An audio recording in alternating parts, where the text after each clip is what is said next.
The Falcons scored 25 fantasy points and finished as the top-scoring defense against the Giants last week. They had 3 sacks and 3 takeaways.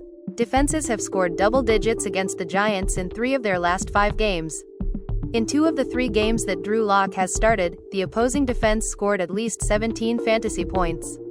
It's worth chasing the week-altering type of performances we have seen the Giants give up.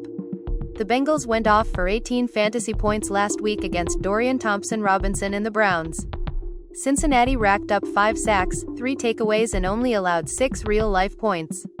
DTR's 7% interception rate is higher than Jameis Winston's 4%. So not only has he thrown picks at a higher rate, but he takes a lot of sacks and is less of a threat to score points.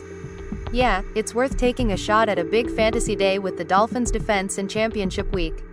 Spencer Rattler has played the majority of snaps in 4 games this year. In those 4 games, the opposing defense has scored 17, 20, 12 and 17 fantasy points. Said defense has finished top 3 in every one of those weeks. If you watched the Saints play on Monday Night Football, you know to stream against them.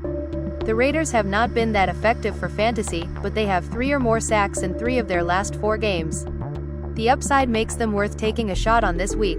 The Titans have allowed the second most fantasy PPG to opposing defenses this season and the third most in the last month. They made a QB change to Mason Rudolph ahead of last week's game, and he proceeded to throw 3 picks against the Colts. We have seen a number of real big fantasy days allowed by the Titans. That upside has the Jaguars defense in play as a streaming option this week. The Broncos are the top-scoring fantasy defense on the season, but as we saw last week, that does not always translate in every matchup. I fear that could be the case again against the red-hot Bengals offense. Cincy has 4 or more offensive touchdowns in 4 of its last 7 games and at least 3 in all of them. The floor is low, and there's not much upside for a defense against Joe Burrow and co. The Broncos' past successes don't count for fantasy points. Unfortunately, the 49ers' defense is not the reliably dominant unit we've known them to be. They have scored double-digit fantasy points just twice this season. They scored -1 points last week in Miami.